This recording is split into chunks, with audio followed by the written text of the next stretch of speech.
الشیطان الرجیم بسم اللہ الرحمن الرحیم فقال اللہ تبارک و تعالی فی شان حبیبہ ان اللہ و ملائکتہ یصلون علی النبی یا ایہا الذین آمنوا صلوا علیہ وسلموا تسلیما الصلاۃ والسلام علیک یا سیدی یا رسول اللہ وعلی آلک و اصحابک یا سیدی یا حبیب اللہ۔ انتہائی قابل احترام لائق تحسین سربراہ مجلس وحدت مسلمین پاکستان محترم راجہ ناصر عباس صاحب، ملی یکجہتی کونسل پاکستان کے سربراہ اور صدر جمعیت علماء پاکستان ڈاکٹر ابو الخیر محمد زبیر صاحب، اسی طریقے سے اسٹیج پر براجمان انتہائی قابل قدر علماء کرام، مشائخ عظام اور پنڈال میں موجود دوستوں بزرگوں بھائیوں، السلام علیکم۔ میں کو زیادہ طویل بات نہیں کروں گا، صرف ایک تو مشورہ دینا چاہوں گا ڈاکٹر ابو الخیر زبیر صاحب کو بحیثیت سربراہ ملی یکجہتی کونسل۔ جو کچھ غزہ میں ہو رہا ہے اور دیگر اسلامک کنٹریز میں ہو رہا ہے، مجھ سے پہلے جب میں پہنچا تو میرے بھائی ناصر شیرازی صاحب خطاب فرما رہے تھے اور انہوں نے بڑی تفصیل کے ساتھ، فصاحت و بلاغت کے ساتھ تمام چیزیں آپ کے سامنے رکھی، اور اس کے بعد آنے والے تمام مقررین نے اس موضوع کا احاطہ کیا۔ مگر میرا نقطہ نظر یہ ہے کہ بیت المقدس کا تحفظ، اس سے محبت ہمارے ایمان کا حصہ ہے، مگر آج ہم پاکستان میں بھی غزہ کی ہی صورتحال سے دوچار ہیں۔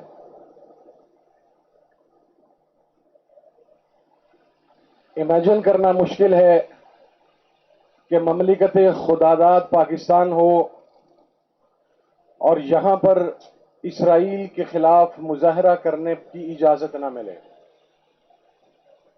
یہ امیجن کرنا مشکل ہے کہ مملکت خداداد پاکستان ہو اور مظلوم فلسطینیوں کے حق میں آواز بلند کرنے والوں پر ریاستی جبر ہو۔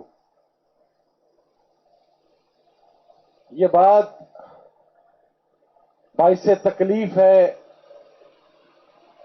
کہ مملکت خداداد پاکستان ہو اور پیغمبر اسلام کانفرنس کا NOC رات 12 بجے کینسل کر دیا جائے۔ میں یہ سمجھتا ہوں کہ غزہ تک تو ہمارا دل بھی وہاں کے مسلمانوں کے ساتھ ہے، مظلومین کے ساتھ ہے، ہماری جان بھی ان کے لیے حاضر ہے، ہمارا مال بھی ان کے لیے حاضر ہے، جو کچھ ہمارے قدرت میں ہے ہمارا سب کچھ ان کے لیے حاضر ہے۔ مگر اس وقت پریزنٹ کرائسس میں غزہ سے پہلے اس منی غزہ کے محاصرے سے نکلنے کی ضرورت ہے۔ میں تو ڈاکٹر صاحب سے یہ ریکویسٹ کروں گا کہ بحیثیت سربراہ ملی یکجہتی کونسل اس ڈی چوک کے اوپر ایک کانفرنس کا، ایک جلوس کا، ایک جلسے کا اعلان کریں، تاکہ کم از کم پاکستان کے اندر یہ جو 1 سال کے اندر پالیسی شفٹ آیا ہے، اب یقین فرمائیں محسوس یہ ہوتا ہے کہ ہم ریاستی سطح پر اسرائیل کو تسلیم کر چکے ہیں، صرف اس کی اناؤنسمنٹ باقی ہے۔ ان بے شرم، بے حیا، بے ضمیر اور بے غیرت حکمرانوں کو کم از کم کوئی تو ٹکر دینے والا ہو۔ اور دوسری بات، مجھ سے پہلے لیاقت بلوچ صاحب تذکرہ کر رہے تھے قاضی وقت کا۔ میں نے اچھا کہتے ہیں کنٹیمپٹ آف کورٹ لگ جائے گا، لیکن اب کیا کریں، میں بہرحال سچی بات کہنے سے اس کے سامنے بھی باز نہیں آیا تھا۔ میں نے قاضی صاحب جیسا بے شرم ڈھیٹ آدمی اپنی زندگی کے اندر نہیں دیکھا۔ جس کے لیے اگر وہ ویمن رائٹس کی بات کرے تو وہ ویمن رائٹ کا اطلاق صرف اس کی اپنی اہلیہ پر ہوتا ہے اور پاکستان کی اور کسی عورت کے اوپر اس کے رائٹس کی پروٹیکشن کے لیے قاضی صاحب کے لب سل جاتے ہیں. اگر کوئی بزرگ ان کے سامنے کھڑا ہو تو انہیں گفتگو کرنے کا سلیقہ نہیں ہے.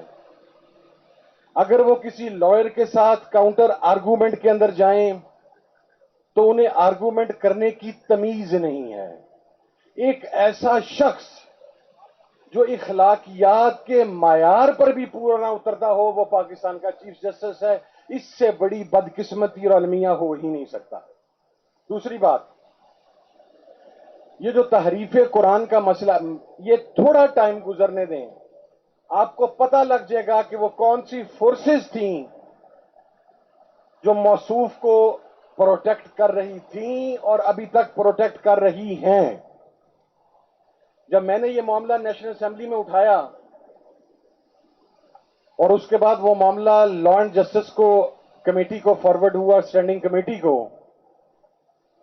یونینیمس رائے تھی کہ یہ فیصلہ میلافائڈ انٹینشن کے ساتھ تحریر کیا گیا ہے، اس لیے کہ کلیریکل مسٹیک کا مارجن ایک یا دو جگہ پر ہو سکتا ہے، اس لیے کہ ہیومن ایرر ایک یا دو جگہ پر ہو سکتا ہے، اور اگر آپ کے فیصلے کے 19 پلس پوائنٹس جو ہیں وہ ان اسلامک ہوں، مثلا یہ بھی ایک المیہ ہے کہ موصوف نے لا اکراہ فی الدین کی آیت مبارکہ کا جو شان نزول ہے، جناب چیف جسٹس آف پاکستان کو یہ بھی نہیں پتا کہ اس آیت کا شان نزول کیا ہے اور اس کو کہاں پر اس کا اطلاق کرنا ہے. پھر سپریم کورٹ کی پریس ریلیز کلیریفائی کرتی ہے کہ Ahmadis, Lahoris, Mirzais, whatever they call themselves, ان کو تبلیغ کی اجازت نہیں ہوگی. یہ پریس ریلیز ہے، اور جو فیصلہ ہے وہ اگر آپ پڑھیں تو اس کے اندر صراحتاً انہیں تبلیغ کی اجازت دے دی گئی. پھر حضرت موصوف انہوں نے ایک جگہ پر یہ تحریر کر دیا کہ چونکہ یہ ایف آئی آر تحریف قرآن کے تحت نہیں کٹوائی گئی، اس لیے یہاں پر 295B کا اطلاق نہیں ہوتا.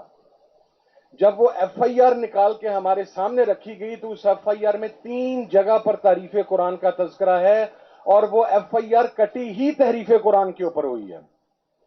ایک اور چیز جو میں آپ کو کلیریفائی کر دوں، کچھ فنڈامنٹلز ہیں، کچھ آج کل ہیومن رائٹس کے چیمپئن ہیں یا کانسٹیٹیوشن کے چیمپئنز ہیں، میں ان سے اسلامک بات ہی نہیں کرتا، اس لیے کہ اسلام کا بغض شاید ان کے سینے میں بہت کوٹ کوٹ کر بھرا ہوا ہے.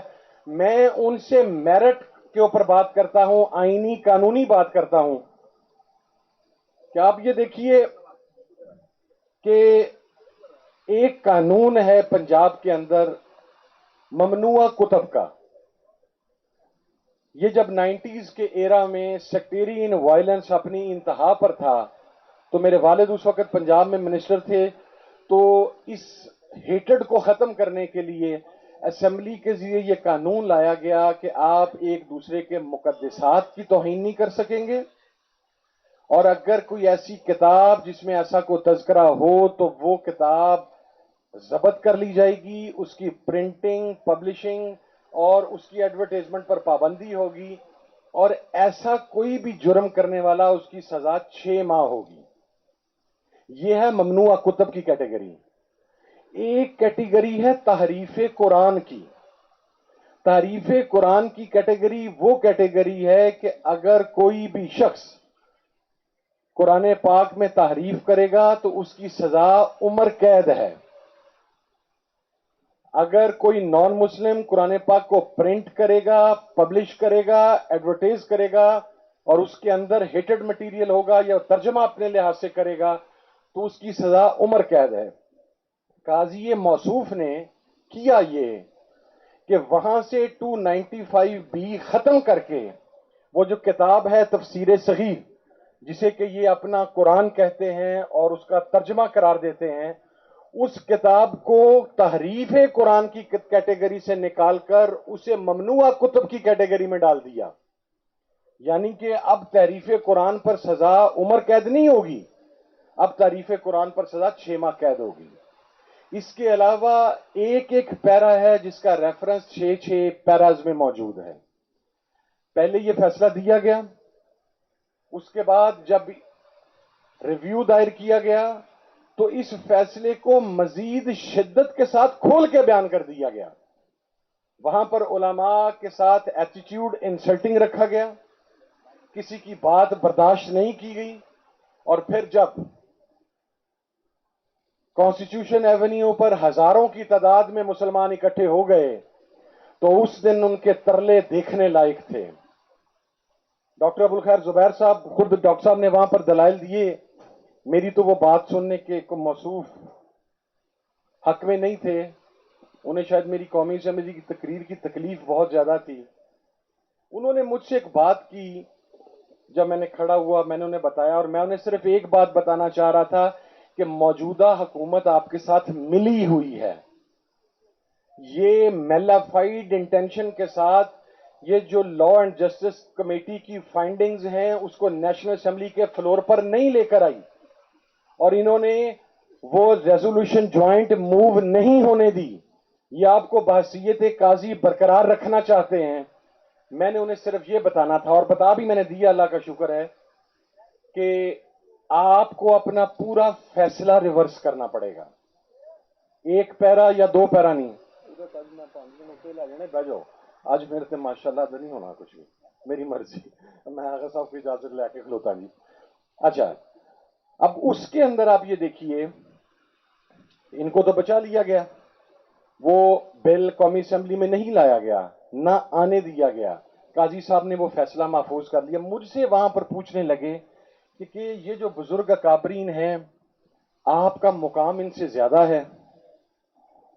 اب ایک لمحے کے لیے تو میں نے سوچا کہ میں پھر اپنی طبیعت کے مطابق انہیں جواب دوں کہ آپ کو شاید میرے فیملی بیک گراؤنڈ کا پتہ نہیں ہے کہ میرا دادا محدث اعظم تھا، اس کو دنیا محدث اعظم کہتی ہے، اور میں باقاعدہ درس نظامی کا فاضل ہوں.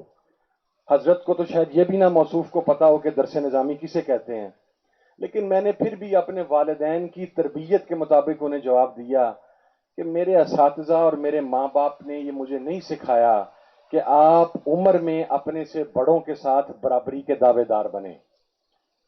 میں نے یہ بات تو نے کر دی، لیکن کہنے کا مقصد صرف یہ ہے کہ جو آدمی جس کا ظرف یہ ہو کہ وہ کسی ایک بزرگ کی، کسی ایک خاتون کی، کسی ایک بچے کی بات برداشت نہ کر سکے، اور وہ پاکستان کا چیف جسٹس ہو، اس سے بڑا ڈائلما کیا ہوگا؟ قاضی صاحب کو یہ سارا فیصلہ واپس کرنا پڑے گا. 1-2 شکیں کریں گے تو پھر لاکھوں کا سمندر کانسٹیٹیوشن ایونیو کے اوپر ہوگا. آپ کے خلاف ریفرنس بھی ہم تیار کر کے بیٹھے ہوئے، میں نے اس کا اعلان کیا تھا، میرے پاس اس کی لیگل ٹیکنیکل گراؤنڈز ہیں.